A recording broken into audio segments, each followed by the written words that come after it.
안녕하세요. 저는 성덕교회 최영석 목사입니다. 담임 목사님으로부터 권사의 사명이라 그런 제목으로 강의를 좀 해달라고 이렇게 요청을 하셔서, 사실은 김종복 목사님이 저보다 훨씬 선배이기도 하시고 또 목회도 잘 하시는데 제가 이렇게 부탁을 하도 하셔서 부족하지만 이 교재를 가지고 여러분들에게 함께 은혜를 받고자 합니다. 여러분들 나눠드린 교재들 다 받으셨죠? 예, 그 교재를 제가 읽고 그리고 설명하는 식으로 이 세미나를 진행할까 합니다. 먼저 이제 권사의 사명인데, 권사의 사명을 어떤 틀 안에서 지금 강의를 하려고 그러냐면, 첫째는 권사로서의 자기 이해하기가 첫 번째 틀이고요.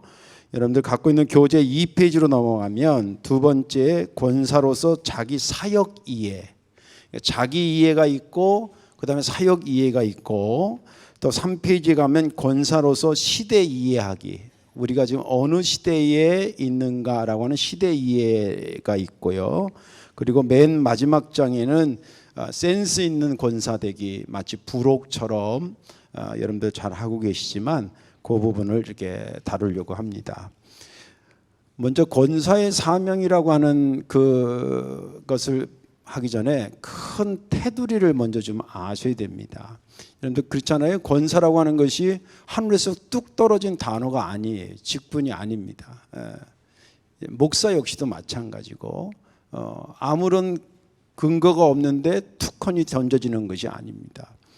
예를 들면 우리나라에 행정조직이 여러 가지가 있지만 동사무소 동장님도 계시고 또 통장도 있고 그리고 반장도 있고, 이런 통장 반장 이렇게 있다, 동장 있다, 이런 구청장 있다, 시장 있다. 이것은 대한민국이라고 하는 큰 틀이 있기 때문에 조직화되는 것입니다. 무슨 말인지 이해가 되시죠? 그래서 권사 역시도 먼저 이해하려고 그러면 여러분 교회를 먼저 이해를 하셔야 됩니다. 여기서 좀 교회론에 대해서는 구체적으로 얘기할 수 없지만, 교회를 구성원으로 본다고 한다면 직분별로 크게는 목회자가 있고요, 그죠? 그 다음에 두 번째는 평신도가 있을 겁니다. 물론 어느 교단의 어떤 신학적인 견해가 좀 다른 데에서는 목회자랑 평신도를 굳이 구분할 필요가 있냐, 이렇게 생각하는 교단의 어떤 신학적 논의도 있습니다만, 우리 감리교 같은 경우는 이것이 철저하게 구분하죠. 근데 이것이 왜 그러면 구분하지 말자 이런 백그라운드를 얘기하냐면, 자꾸 계급화된다는 거예요. 그래서 예를 들자면 이런 구조, 목회자 또 성도 중에서도 장로, 권사, 집사 이런 식으로 이걸 계급화하기 때문에 이걸 없애자 그런 건데, 사실은 이 옆으로 논다고 한다면 그건 당연히 있어야 될 것입니다. 예. 그래서 역할이고 질서의 차원에서 이해를 하면 이 건강한 교회론이 되고, 그 교회를 백그라운드로 해서 권사가 나오는 겁니다. 그래서 예를 들자면 목회자 그러면, 목회자도 이제 우리 하나비전교회 같은 경우도 있지만 담임 목사님이 계시고, 그죠? 그다음 부담임 목사가 있을 것이고, 그다음에 전사님들이 계실 거고, 이렇게 질서 있게 정립이 되겠죠. 또 평신도 중에서 이제 임원을 하죠. 임원. 평신도에서 임원이 안 되신 분도 있지만 집사님 되기 전까지는 임원이 되지 않아요. 우리 감리교회는요. 그러니까 집사님 이상부터 임원이 되는 겁니다. 그래서 임원이 되는데, 임원의 이제 역할의 범위에 따라서 장로님이 계시고, 그다음에 권사님이 계시고, 이제 집사님이 되시고, 그 외에 여성교회 회장, 속장 이런 분들도 있지만, 크게는 이렇게 한 셋으로 나눌 수가 있습니다. 그러니까 권사의, 오늘 강의 들을 권사의 사명은 이 교회의 안에 요 파트에 대한 이야기를 하는 것입니다. 근데 이런 전 이해가 없이 그냥 딱 잘라서 요것만 생각하면 생각의 폭이 훨씬 좁아져 버리고 자기 사역이 굉장히 옹졸한 사역이 될 수가 있습니다. 조금 이따도 더 얘기하겠지만, 요것만 보는 거하고 전체 속에서 이것을 보는 것은 상당히 다릅니다. 제가 목회하면서 여러 가지 깨달은 것 중에 하나가, 교인들이 보는 신앙의 폭이 너무 좁을 때가 많아요. 예. 너무 좁을 때가 많아요. 그래서 문제가 안 생길 건데도 시야가 너무 좁다 보니까 그 이해가 안 되는 부분들이 있는 겁니다. 그걸 연령층으로 한다면 세대 차이라고 그러기도 하고 뭐 꼰대라고 하기도 하고 막 그러기를 하잖아요. 보는 시각이 다른 건 좋은데 보는 폭은 넓혀야 된다. 그렇죠. 내 권사가 어디냐 그럴 때 이런 교회 안에 이렇게 이 중에서 이렇게 여기 있구나. 요걸 먼저 틀을 잡고 자기 이해를 하고 사역의 이해를 하고 시대의 이해를 하고 그리고 센스 있는 권사가 되도록 갖춰 나가는 거예요. 물론 오늘 강의한 것만이 권사의 사명을 다 말해주는 것은 아닙니다. 이것을 근간으로 해서 여러분들이 또 거기에 자기 해석을 더 붙이고 또 자기의 약한 부분을 또 보충하고 또 잘한 부분은 더 계속해 나간다고 한다면 그러면은 정말 하나님이 세우신 훌륭한 권사님이 되고 그 권사님이 있는 교회는 건강한 교회가 되는 겁니다. 이런 구조가 잘 맞아질 때 과거에는 교회 성장학 쪽에서 교회를 그로스 처치라 그러죠. 교회 성장학 쪽에서 교회론을 많이 얘기했는데 지금은 그렇지 않습니다. 어떻게 하면 건강한 교회가 되느냐 쪽으로 갑니다. 성장할 때는 아무래도 숫자적인 것이 많이 강조가 됐었겠죠. 한국 사회도 한 80년도까지는 그랬던 것 같습니다. 그리고 90년도로 넘어서면서부터는 커지긴 커졌는데 이게 건강한 사람이냐 아까 시야를 넓혀라 이런 게 다 건강과 관련된 겁니다. 교회도 건강해야 사역하는 거예요. 아무리 신앙적 열심히 있어도 몸이 아프시니까 못 오시더라고요. 권사님 왜 못 왔어요? 제가 전화 그랬더니 목사님 허리가 아파가지고요 일어나질 못해요. 뭐 이런 경우도 봤고 무릎이 아파서 걷지를 못해요. 그죠? 교회는 분명히 왜 건강해야 되느냐? 사명이 있어요. 할 일이 있기 때문에 그런 겁니다. 할 일이 있으려고 그러면 건강한 교회가 돼야 되는데 그 건강한 교회가 되려면 이런 거에 위치해서 자기가 어느 위치에 있는지를 파악하고 있어야 그래야 건강한 권사도 되고 그들이 모여있는 교회가 건강한 교회도 되는 것입니다. 그런 차원에서 일단 틀을 잡아보자는 거예요. 이제 이런 틀 속에서 권사로 이제 들어왔습니다. 그죠? 권사로서의 먼저 자기 이해. 권사로서의 자기 이해는 자기가 예를 사람이 자신에 대해서 생각할 때에 최영석, 제 이름이 최영석입니다. 최영석인데 최영석에서 이해할 때 가문적으로도 생각할 수도 있고요. 그죠? 그래서 우리 탐진채 씨 가문에 몇 대선 이렇게 해서 자기 이해를 할 수 있을 거고요. 그죠? 또 제가 졸업한 학교를 중심으로 해서 내 이해를 할 수가 있을 겁니다. 그렇죠?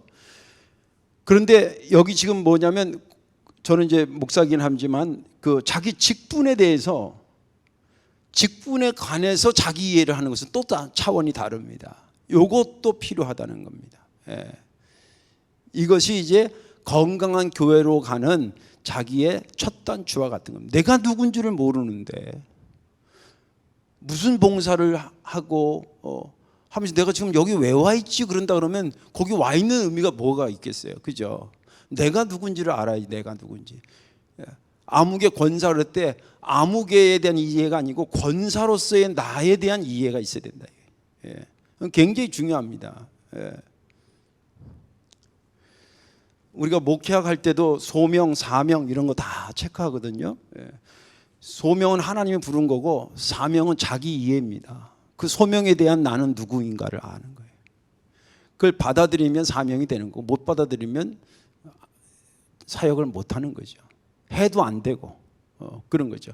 물론 누가 이것을 넌 이랬냐 저랬냐고 잣대를 들이자는 게 아니라 우리들 스스로가 나한테 하는 것은 굉장히 건강, 자기에 대해서 긍정적인 것도 있어야 되지만 자기에 대해서 상당히 비판적인 것이 누구여야 되냐면 자기 자신이어야 됩니다. 여러분들 남이 나한테 뭐라 그러면 기분 좋아요 안 좋아요? 안 좋잖아요. 근데 그래도 그러면 내가 고칠 게 있을까요 없을까요?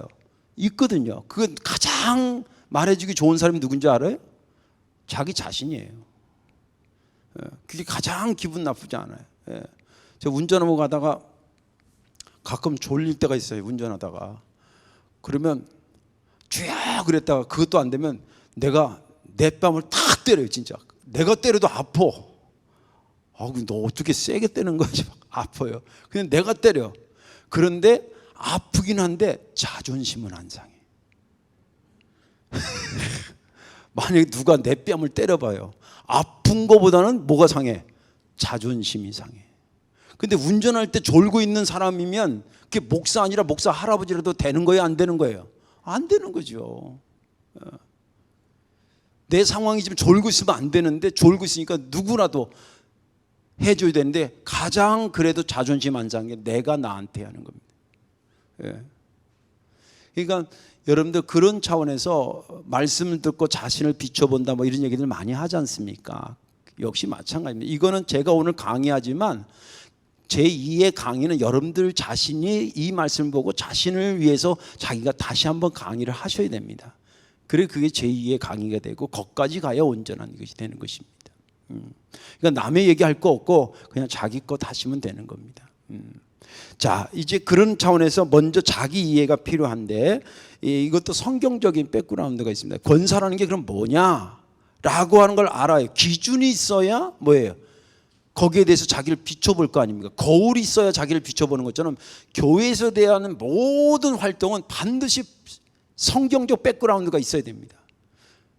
아무리 꿈이 있고 비전이 있어도 그 꿈과 비전이 아무리 좋은 거라도 성경적인 백그라운드가 없으면 신학적으로 용인이 되지 않습니다. 논문 쓸 때도 마찬가지입니다. 그래서 항상 어떤 주제를 쓸 때 이거에 대한 성경적인 백그라운드를 명시하고 그걸 근간으로 해서 자기를 보는 겁니다. 내가 권사로서 내가 누군가를 할 때 성경은 권사를 어떤 면에서 표현하고 있는가, 이게 굉장히 중요한 기준이죠. 이거 외에도 많이 있는데 그중에 크게는 한 두 가지만 오늘 기록했는데 먼저 보실까요? 성서적 이해 A, 데살로니가 전서 5장 11절 다 같이 한번 읽어봅시다. 시작. 그러므로 피차 권면하고 서로 덕을 세우기를 너희가 하는 것 같이 하라. 여기 보니까 피차 서로 권면하고 서로 덕을 세우, 여기 서로라는 말을 쓰면서 피차 권면하고 서로 덕을 세우기를 너희가 하는 것 같이 하라 이랬습니다. 이게 물론 교회 직분이라고 하는 것은요, 직분이 있어서 할 일이 있는 게 아니에요. 여러분들 그 이해 잘 하셔야 됩니다. 할 일이 있어서 직임을 줘서 그걸 합법적으로 하게 하는 거예요. 그래서 직분이 나온 거예요. 예수님께서 뽑으신 것은 사도요, 제자를 뽑으신 겁니다. 그죠? 그건 직분의 개념이 아니라 그 사역을 계속, 이 어포스톨이라고 하는 사도라는 얘기는 보내심을 받았다 그 뜻이에요. 그것을 조금 틀 잡은 것이 직분이어서 사도라 그러는 거지, 원래 사도는 직분을 주기 위해서 만든 게 아니에요. 이 복음을 너희들이 땅끝까지 증거해야 돼. 내가 부활한 다음에 승천하고 나면. 그래서 그거 훈련을 시킨 사람들을 직접 훈련시킨 사람, 보내심을 받은 사람이 누구냐면 사도예요. 그것을 우리가 부르기 좋게, 설명하기 좋게 그냥 한 단어로 혹은 직분화시킨 것이 사도예요. 사도. 목사도 마찬가지입니다. 할 일이 먼저 있고 그리고 할 일에 대해서 이렇게 명칭화하고 직임화하고 그것을 공인화시킨 것이 직분이에요. 그러니까 직분이 있고 할 일이 생긴 게 아니라 할 일이 생겨서 그 일을 합법적으로 하기 위해서 세운 게 직분이에요. 오늘 여기 성경에도 보니까 권면하고 서로 덕을 세워야 돼요. 영어 성경에는 용기를 주고 그 사람을 고무시켜서 고양시켜서 빌트업 시키라고, 세워주라는 거예요. 세워주라. 이것을 보니까 누구의 신앙을 자꾸 용기 주고 힘 주고 그러셔야 되잖아요. 좀 이따 더 하겠지만 이게 권사의 의미를 함축하고 있는 내용이에요. 여러분들 사람 사는 거는 옛날은 지금은 비슷하거든요. 옛날에도 소극적인 사람이 있었을까요? 없었을까요? 있었을 거라고요. 요즘도 있어요? 없어요? 있죠. 또 적극적인 사람도 있었을 거고 오늘날도 있어요. 근데 소극적인 사람이 난 교회를 다니긴 다녀도 난 참 뭐 도움도 안 되고 이러면, 여러분들 그 얘기를 권사님이 들었다는, 아니면 교인이 먼저 다니는 사람이 들었다 그래야 돼. 난 뭐 잘 안 되고 난 도움도 안 되고. 그럼 뭐라 그래야 돼? 내 생각도 그래요. 그러면 되겠어요?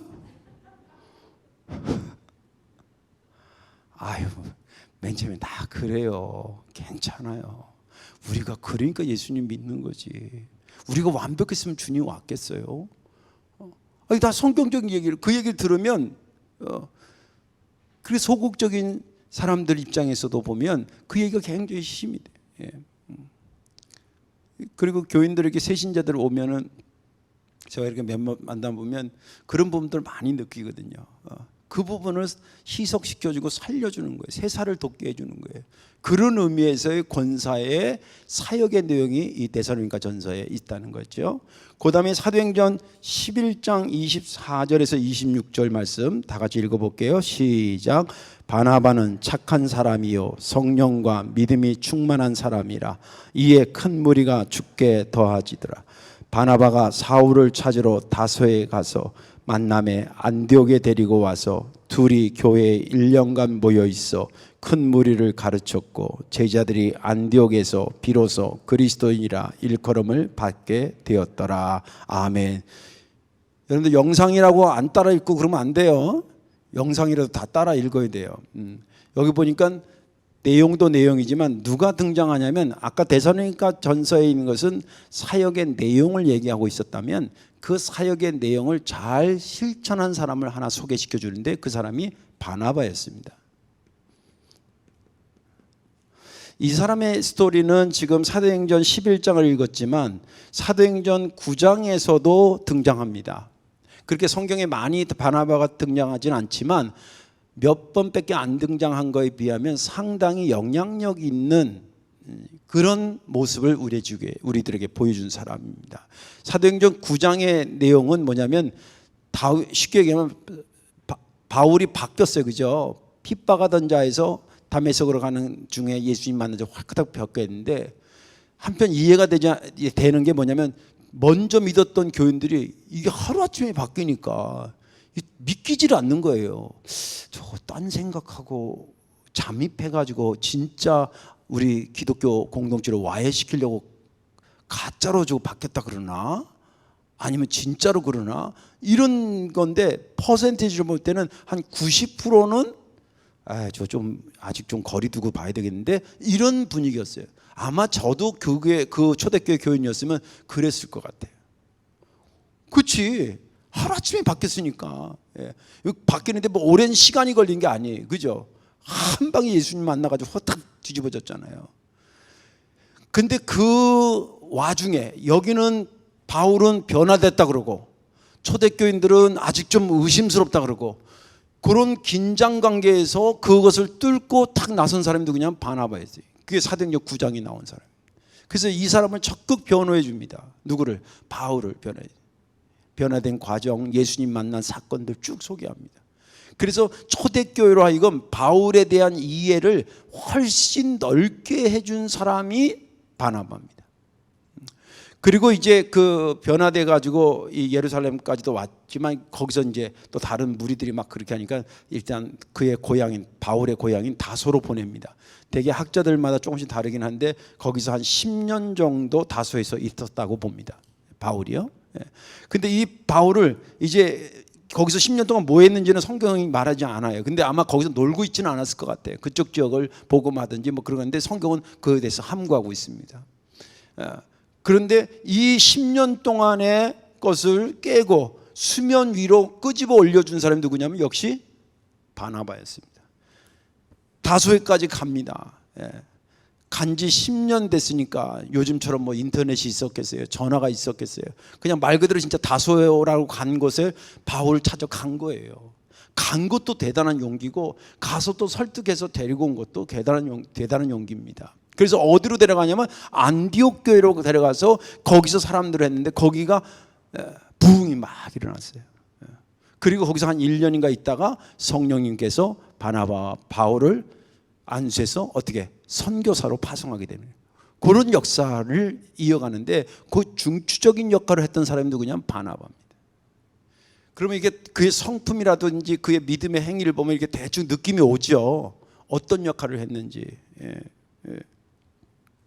그것이 성경에서 말하는 권사는 이런 정도의 사람이어야 된다, 이런 정도의 일을 하는 것이라고 하는 감을 우리에게 준다 이 말입니다. 그것을 계속 내가 지금 비춰봐야 되는 거죠, 내 스스로가. 그리고 역사적 이해, 역사적 이해를 보면 크게는 세 가지입니다. 초기의 감리교, 그다음 미국 감리교, 그다음에 세 번째는 한국 감리교입니다. 초기 감리교는 존 웨슬리가 이제 영국에서 곳곳에 이제 복음을 증거하고 한 그룹들이 계속 번성하니까 이게 이제 하나의 전체 모임을 한번 해야 되겠다. 그래서 이제 전체 연회를 이제 1년에 한 번 모이는 것을 소집하고, 그리고 나서 2년 후인 1746년에 영국 연회 지침에는 모든 권사는 해마다 갱신된다는 것을 명심하라고 명시되어 있다. 여기 모든 권사라는 것은 직분적 이해가 아니라 이렇게 이해하시는, 아까도 보면 사역 중심의 다른 사람의 신앙을 계속 권면해 주는 사람은 그 자격을 해마다 갱신한다. 우리가 왜 지금 우리 교회도 우리가 아니라 감리교회도 마찬가지, 집사님하고 권사님들은요 임기가 사실은 1년씩이에요. 아셨어요? 근데 그걸 인간적으로 1년 잘못했다고 당신 안 되겠어요, 권사 박탈 뭐 이렇게 하기가 뭐하니까, 그래도 다들 잘 하시니까 그냥 계속 무한정 돌아가실 때까지 연장되는 경우이지만은 원래 저기는 1년에 한 번씩, 그것도 다 의미가 있어요. 권면하는 사람이 늘 내가 내 임기가 1년이다 생각을 가지고 아주 이것이 내 생의 마지막일 수도 있는 한 해다, 그런 생각 가지고 열심히 하라는 거예요. 그리고 이게 이제 우리 감리교 같은 경우는 원래 목사도요 파송제도였어요. 들으셨죠? 우리나라도 1970년도 초반까지 그랬던 걸로 알고 있는데, 근데 이게 장단점이 있어요. 근데 파송제도가 장점은 뭐냐면, 목사가 개교회를 통해서 어떤 이득을 취하려고 그러지 말고 정말 순수하게 마치 순례자처럼 이 교회 가서 복음 증거를 하면 거기서 복음 증거, 바울처럼 또 저쪽 가서 하라면 저쪽 교회, 이렇게 하라는 거예요. 그게 첫 번째 정신이었습니다. 그렇게 한 거거든요. 원래 미감리교회도 그러고 지금도 미감리교회는 그런다 그래요. 근데 한국에서 그렇게 했는데 이게 미국하고 한국의 또 풍토가 좀 다른가 봐. 장로교회는 그러지 않았거든요. 장로교회는 자기가 개척하고 죽을 때까지 거기서 하려면 거기서 하는 거예요. 장주목회를 하는 거예요. 근데 감리교회는 감리사님이 파송을 했거든요. 근데 어떤 문제가 터졌냐면 A라는 목사가 이제 선배고 B가 후배예요. 그러니까 이제 선배 목사가 100명 있는 데 갔고 후배 목사가 30명 있는 교회를 간 거예요. 근데 선배 목사가 좀 죄송합니다, 좀 게을렀어. 그래가지고 100명 되는 교인이 50명으로 떨어졌네. 근데 후배 목사가 30명 있는 교회 가서 열심히 해가지고 100명이 됐네. 다음 연회 열리는데 감리사님이, 여기가 친구거든, 그러니까 여기 50명 된 교회 목사를 100명으로 부흥된 데 가서 보내고, 부흥시킨 이 목사를 여기 또 부흥시키러 50명인데 보낸 거예요. 열딱지가 나갔어요, 안 나갔어요? 솔직히. 근데 그러다가 또 한 번 했는데 또 다시 그런 식으로 또, 왜냐면 1년이가 2년마다 파송하니까.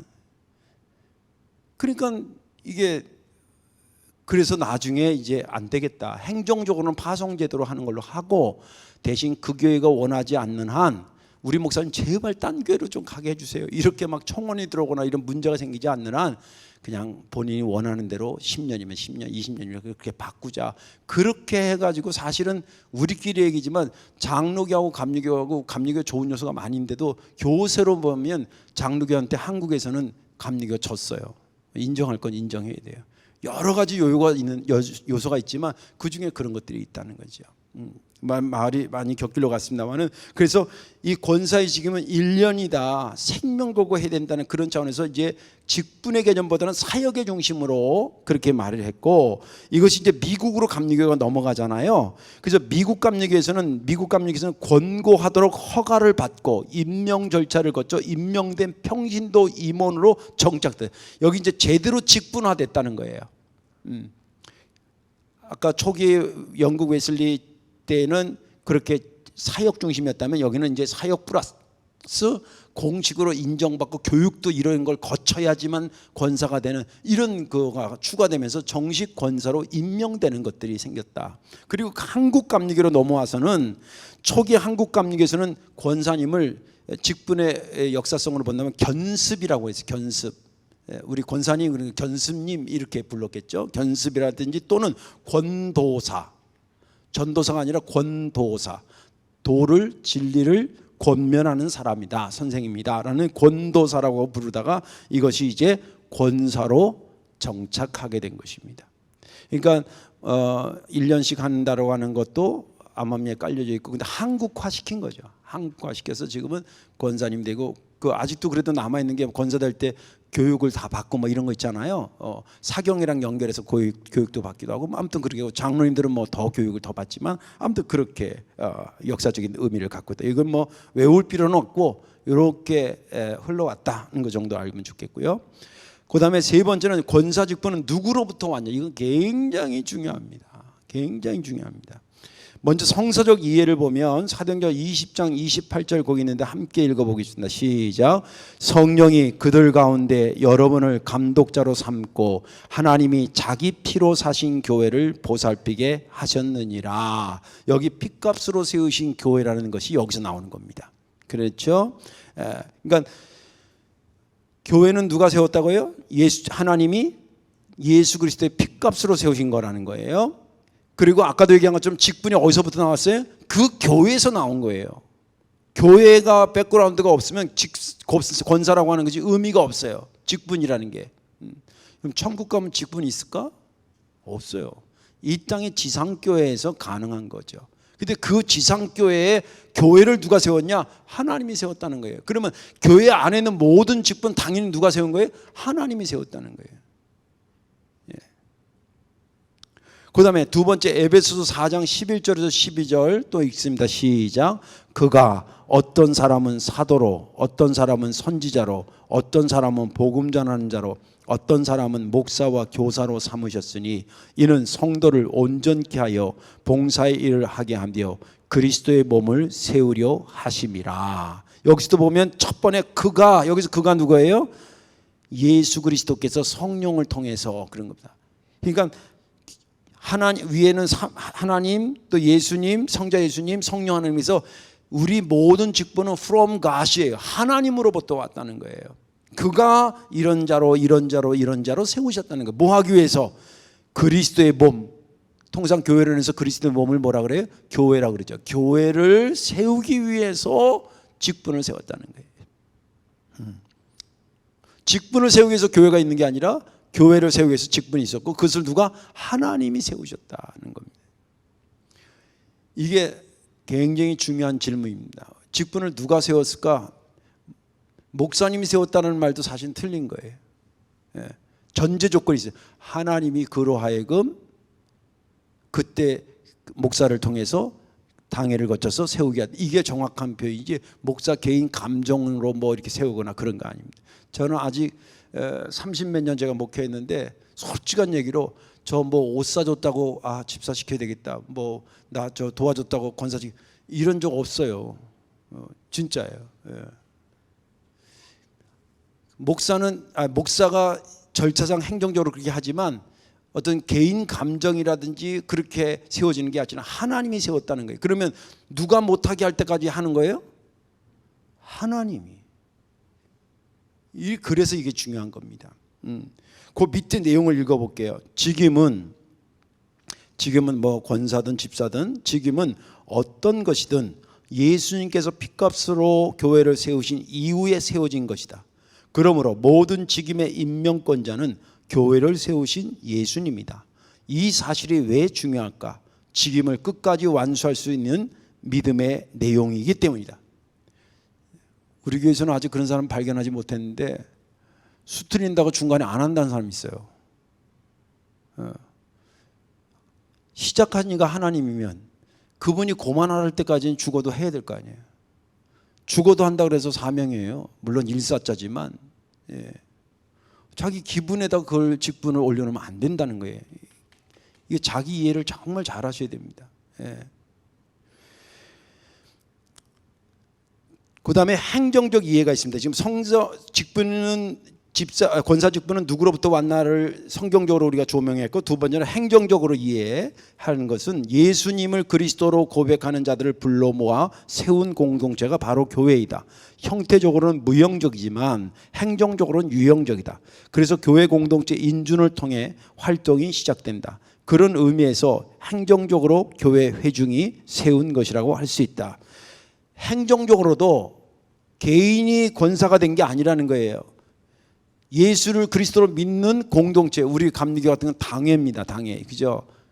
기획연에서 천거되면 그 권사님에 대해서 여러분들에게 하고 가냐 마냐 이렇게 해가지고 손들잖아요. 그 가하다고 손들어 가지고 이제 선포하잖아요. 근데 그 법률적인 기준이 입교인 15명당 1명이 권사님입니다. 물론 조금 디테일하게 좀 그 뭐 60세 이상은 그거와 상관없이 뭐 그런 거 있지만, 아무튼 통상은 15명당 1명이에요. 장로님은 30명당 1명이에요. 그리고 교인이 그렇게 안 될 때는 1명에 대해서 세울 수 있다, 뭐 이런 법 조항도 있는데, 아무튼 크게는 15명에 1명이 권사예요. 그 말은 무슨 말일까요? 그 말은 15명이 하는 교회 봉사를 당신이 할 만한 각오를 좀 가져라, 그 뜻이에요. 어느 교회에서는 제가 얘기 들으니까 그런 교회도 있대. 15명당 1명이니까 15명을 전도해 오면 권사시켜준다고. 아직도 못 됐대네. 시작한 지 몇 년 됐는데. 근데 이해는 되시죠? 그만큼 묵직한 직분이다라고 하는 것을 말해주고 싶습니다. 그러니까 행정적으로도 교회 공동체가 세웠기 때문에 내 스스로가 한다 안 한다를 결정하지 말라 이 말이에요. 여러분들 결혼과 이혼도 그런 거잖아요. 하나님이 짝져준 것을 사람이 나누지 말라는 거예요. 불순종은 from God, 하나님으로부터 온 것을 인간적으로 처리하는 게 불순종 아니겠어요? 그렇죠? 선악과도 보세요. 하나님 따먹지 말라는 것을 인간적으로 처리해보는 거예요. 인간의 욕심으로 처리해버리거나 인간의 감정으로 처리해, 이게 불순종이죠. 직분 역시 마찬가지예요. 나는 하나님께서 그렇게 하면 하는 동안에 사실은 힘들 때가 왜 없겠어요? 일생은 목사로 산다고 해도 목사도 때로는 하나님 제가 괜히 목사 된 거 아니에요? 제가 소명받은 게 아닌데 착각한 거 아니었나요? 이렇게 묻는 목사들도 있어요. 저는 거기까지는 아니었는데 도망가고 싶은 적은 있었어요. 너무 어려워가지고. 그게 있거든요. 근데 그때 그래도 안 도망간 게 오늘 온 거예요. 그때 확 도망갔으면 지금 확 어디가 있을지 몰라. 그런 거예요. 그러니까 이런 것들을 그런 준거 틀 안에서 나를 조명해 봐야 된다. 내가 나를 이해하는 것도 중요하지만 그런 틀 안에서 나를 보는 것도 자기 이해에 굉장히 도움이 된다는 겁니다. 그 다음에 직분 이해로 가면 이제 권사 직임이 이제 성경적으로 역사적으로 또 세운 것이 누구로부터 왔느냐 출처를 얘기했고, 그 다음에 그 권사가 뭐 하는 거냐라고는 그 권사 이해, 직분 이해예요. 예수님께서 피값으로 사신 교회의 일꾼을 세웠으니 일꾼의 입장에서는 나에게 주어진 일이 무엇인가, 그 일의 양과 범위는 어디까지인가, 사역의 시작과 끝을 주장하는 신학적 중심은 무엇인가 등등을 늘 염두하며 살아야 한다. 직분을 자기 감정 위에 올려놓는다든지 직분을 마치 군대 계급장으로 여기는 서는 절대로 안 된다. 집사에서 권사가 되고 권사에서 장로로 진보하는 것은 사역의 깊이와 범위의 확장으로 이해해야 한다. 자, 권사는 말 그대로 이제 집사랑 비교하면 좀 좋을 것 같은데, 집사는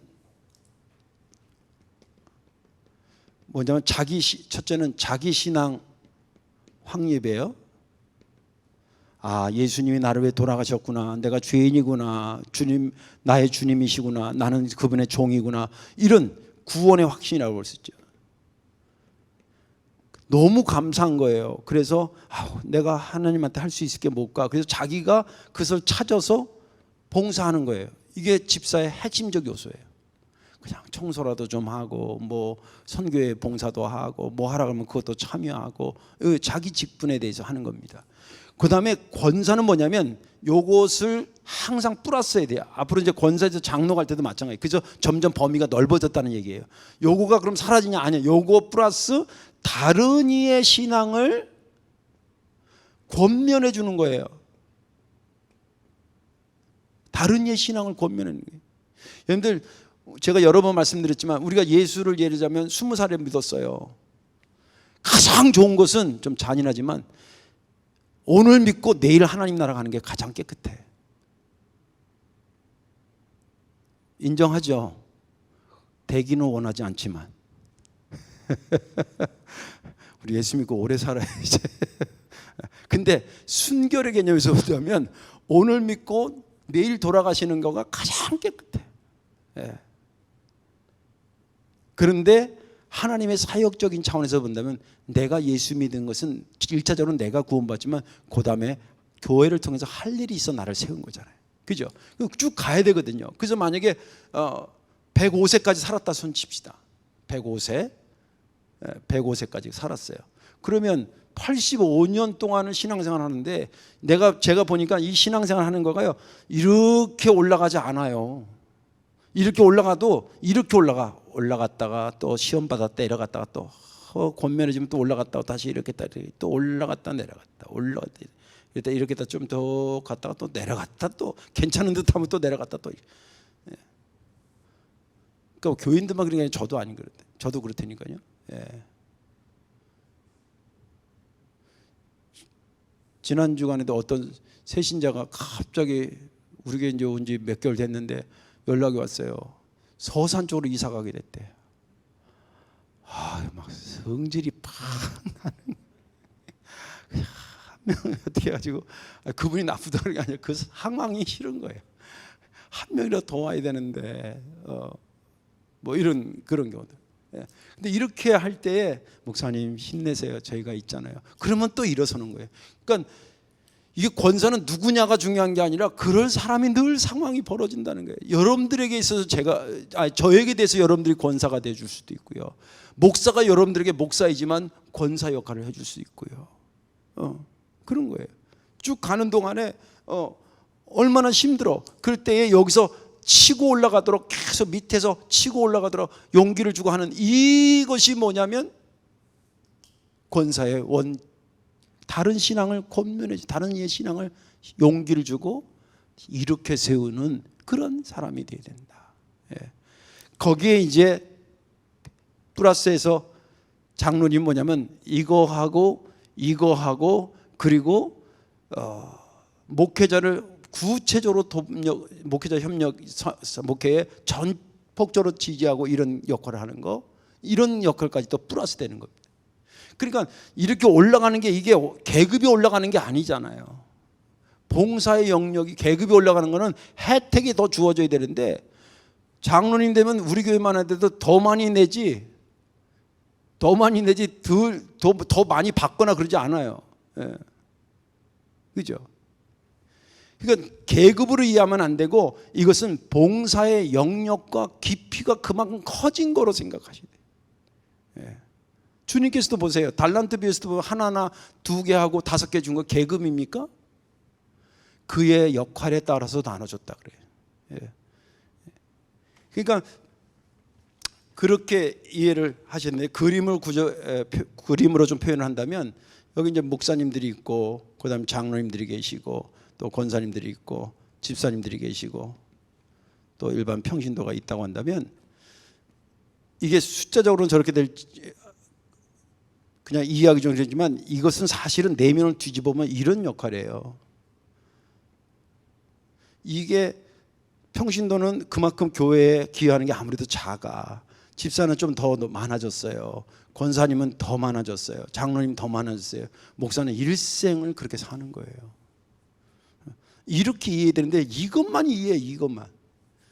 그리 무슨 계급장 딴 것처럼 그거 또 안 됐다고 막 당에서 떨어졌다고 우리 교회는 그러지 않은데 어떤 교회는 막 손 들고 이래요.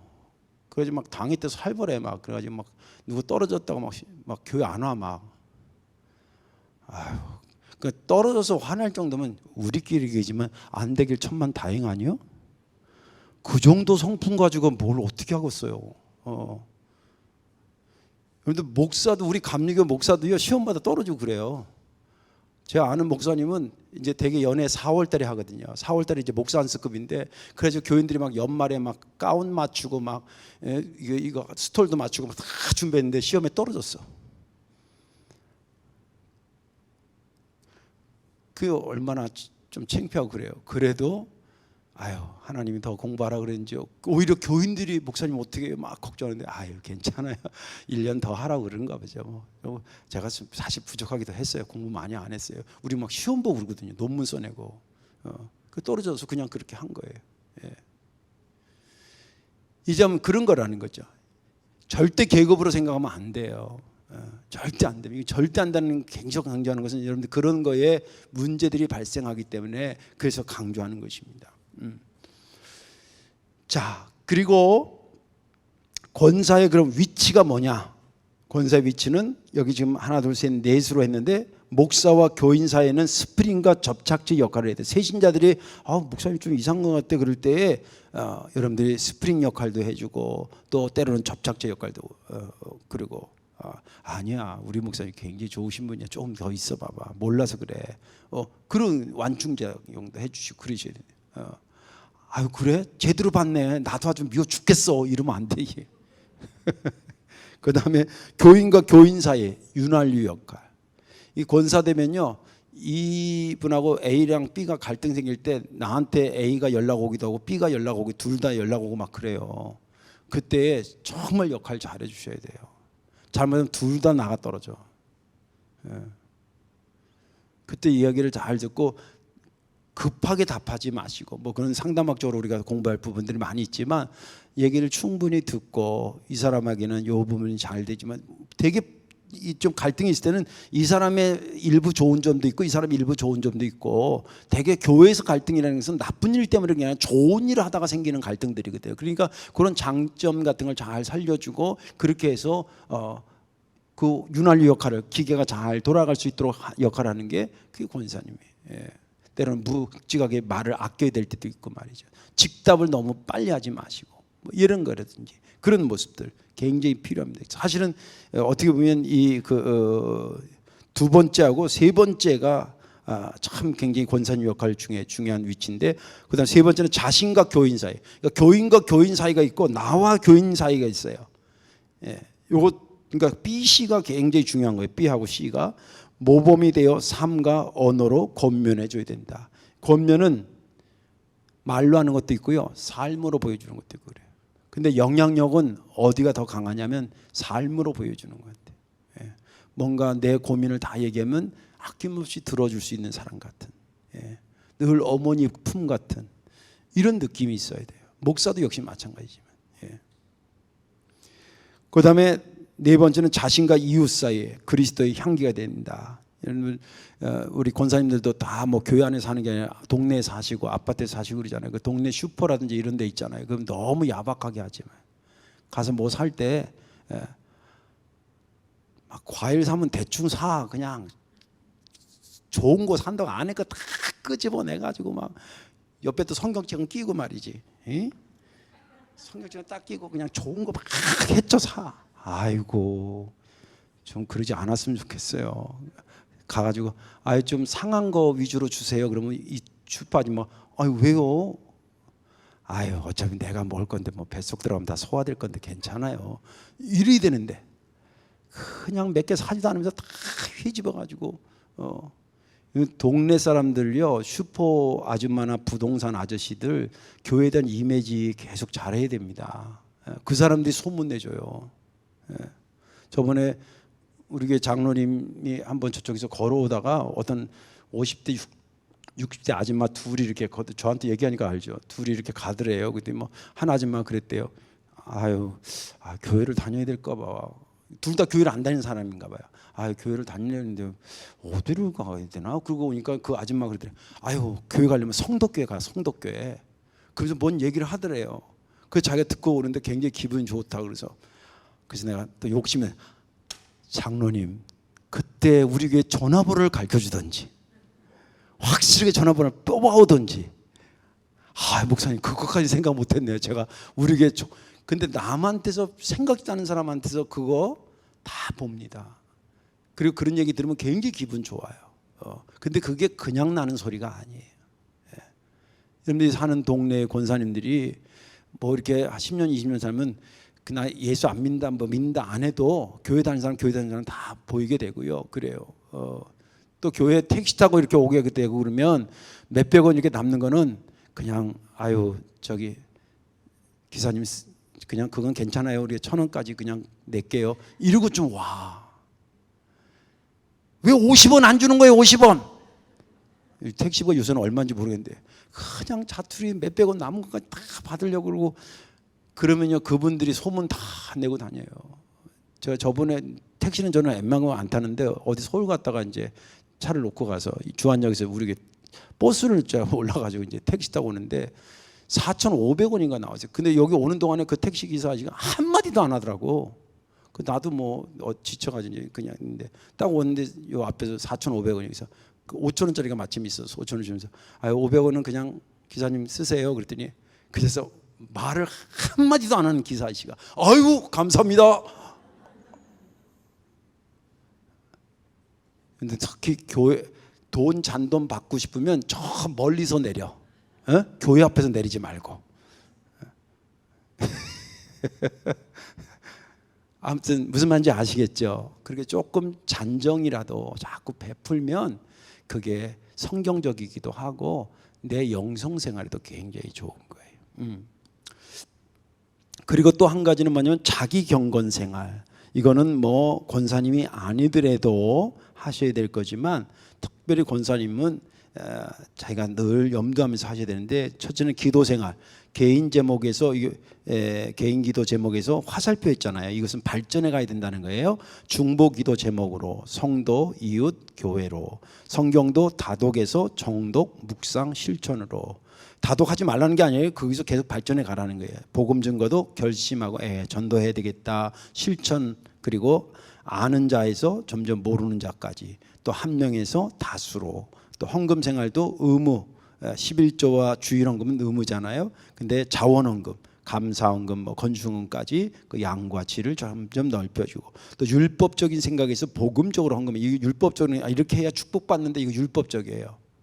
그런데 복음적이라는 것은 아유 하나님 나라 확장하려면 드리는 게 낫죠. 그리고 얼마나 감사해 세상에 이런 거예요. 이게 복음적으로 드리는 겁니다. 그다음에 예배 생활도 주일 낮에서 다른 예배 횟수로 점차 넓혀주는 것. 시간이 많이 갔는데 아유 요건 꼭 해야 되는데 두 번째 권사로서 자기 사역 이해. 자 권사로서 이제 자기 이해를 했다고 그런다면 사역 이해도 해야 되는데 사역 이해를 크게 뭐로 봤냐면 집사의 범위를 뛰어넘는다. 아까 말한 것처럼 집사에서 권사가 됐다는 게 뭐냐 계급이 올라간 게 아니라 사역의 범위가 넓어지니까 거기에 머물러 있으면 안 돼. 뭔가 뛰어넘어야 돼요. 뭘 뛰어넘어야 되냐면 여기 몇 가지를 제시하는데 첫째는 개인 경건 차원에서 뛰어넘어야 된다. 두 가지 측면에서 개인 경건 생활이 깊어져야 한다. 하나는 권사에게 요구하는 하나님의 경건 분량을 채운다. 우리도 가정에서 장남에게 바라는 기대가 다르듯이 하나님께서도 마찬가지이다. 두 번째는 영적 리더의 차원에서 그렇다. 대부분 권사님들은 연령상으로 보나 신앙생활 기간적으로 보나 다른 이보다 길고 연배가 위이다. 자연스럽게 본을 보고 뒤따르는 자들이 있기 마련이다. 그렇다면 잘 인도해야 하지 않겠는가. 그래서 자기 자신을 위해서도 그렇게 해야 되지만 때로는 영적 리더십의 관점에서 아이고 내 뒤를 보며 따라오는 사람이 있을 텐데 그래도 내가 모범을 보여야지. 제가 여러 번 부끄러운 간증이면 목사라고 막 예배 드리고 싶어서 안 달라고 그러지 않아요. 어떨 땐 저도 막 피곤할 때도 있고 그러면 새벽 기도 인도하는 게 참 불편할 때도 있어. 그래도 아유 내가 가야지. 교인들도 열심히 하는데 그런 마음 가지고라도 일어서야 된다는 거예요. 그런 차원에서 개인 경건 차원에서 집사의 범위를 뛰어넘어야 되고 두 번째도 아주 중요합니다. 두 번째는 교회 공동체를 보는 차원이 다른데 잘 들으세요. 임원이 된다는 것부터 그것을 암시하지만 집사 때보다 권사 때는 교회 공동체를 바라보는 차원이 달라요. 첫째는 그 의미는 첫째 일부분을 보기보다는 전체를 보는 통시적 시야가 열려야 된다. 전체를 보는 통시적인 시야가 있어야 됩니다. 자기 봉사하는 것만 보는 것을 집사라고 한다면 전체를 볼 줄 알아야 된다. 집사 때에는 자기에게 주어진 사역 위주로 활동하면 되지만 권사부터는 자기에게 주어진 사역을 하면서 동시에 이 사역과 교회 공동체 전체와 어떻게 통합될지 등을 함께 봐야 된다. 아, 내가 이렇게 하는 것이 교회에 어떤 도움이 되겠는가, 우리 부서가 이렇게 하는 것이 다른 부서는 어떻게, 뭐 이런 식으로 전체적으로 보인다는 거예요. 예. 둘째는 나를 도와주는 공동체보다는 내가 도울 공동체로 인식해야 한다. 신앙이 없을 때는 교회가 나한테 뭘 도와주나 그렇게 하다가 이제 신앙이 들어 권사 정도 되면 내가 교회에 뭘 도와드리지 이렇게 받게 된다. 예. 시야가 달라져요. 실제 권사라는 직분이 다른 이의 신앙을 권면하는 것이기 때문에 더욱 그러다. 셋째는 지금 세대만 보는 것이 아니라 다음 미래 세대까지 거시적으로 봐야 된다. 예. 이게 권사님들한테 있어야 됩니다. 뭐 장로님 말할 것도 없고 목사도 오늘을 목회하면서 5년 뒤에 우리 주변이 어떻게 바뀔까, 예. 그걸 보면서 목회를 하거든요. 마찬가지입니다. 그걸 같이 봐야 돼요. 교회가 하나 된다는 것은 목사가 보는 데를 같이 봐야 되고 목사는 하나님이 보는 데를 같이 봐야 되고 그래야 이게 한 몸이 되는 거죠. 한 몸이 되는 거죠. 그래서 특히 교회 학교를 살려야 된다, 젊은이들을 키워야 된다 이런 얘기는 그냥 하는 슬로건이 아닙니다. 이렇게 보면 보여요. 보면 보여요. 제가 여기 와서 벌써 하나님 나라 가신 분이 한 50명 넘어요. 우리 교회. 예. 그래도 너무 감사한 게 그만큼 또 나는 인도를 채워가지고 어느 정도 돼서 감사하지만 우리가 여기 30년 뒤라 그러면 나 자신도 여기 있을런지 없을런지 몰라요. 그럼 누군가는 있어야 될 거 아니에요. 그 사람은 그때 데려오는 게 아니에요. 지금부터 키우고 관심을 기울이고 그걸 같이 보는 거예요. 같이. 그러니까 통시적으로 보고 그리고 또 거시적으로 보고 그리고 도움을 받는 곳으로만 보는 게 아니라 도와줄 곳으로 교회를 보고 이런 식으로 전체를 보면 폭이 벌써 집사님 때 교회를 바라보는 거 훨씬 더 넓게 보고 그런 사람들이 있는 교회가 건강한 교회로 갈 수밖에 없다는 겁니다. 자, 성도들에게 자기의 신앙 확립을 위해 힘쓰는 성도들을 협력하고 권면해야 한다는 생각이 투철해야 된다. 문제는 어떻게 협력 권면하느냐는 것인데 크게는 둘인데 하나는 직접적인 방법으로 말로 가르치는 것이다. 이때 지혜와 덕은 필수 조건이다. 둘째는 간접적인 방법으로 자신의 신앙생활을 통해 무언의 가르침을 의미한다. 아까 말한 말로도 하고 삶으로도 보여주는 그런 얘기죠. 그 다음에 네 번째는 목회자에 대해 가까이에서 때론 멀리에서 꾸준히 목회자를 협력해야 된다. 가까이에서 때론 멀리에서 요거 잘 감각적으로 알아야 돼요. 예. 가깝게는 목회자의 생활에서부터 심정까지 또 멀리는 목회자를 통해 나타나는 하나님의 비전이 성취될 때까지, 예. 그 비전을 공유하는 거 이게 중요해요. 공유 동그라미 치세요. 공유하면서 최선을 다해 보이게 보이지 않게 협력해야 된다. 예.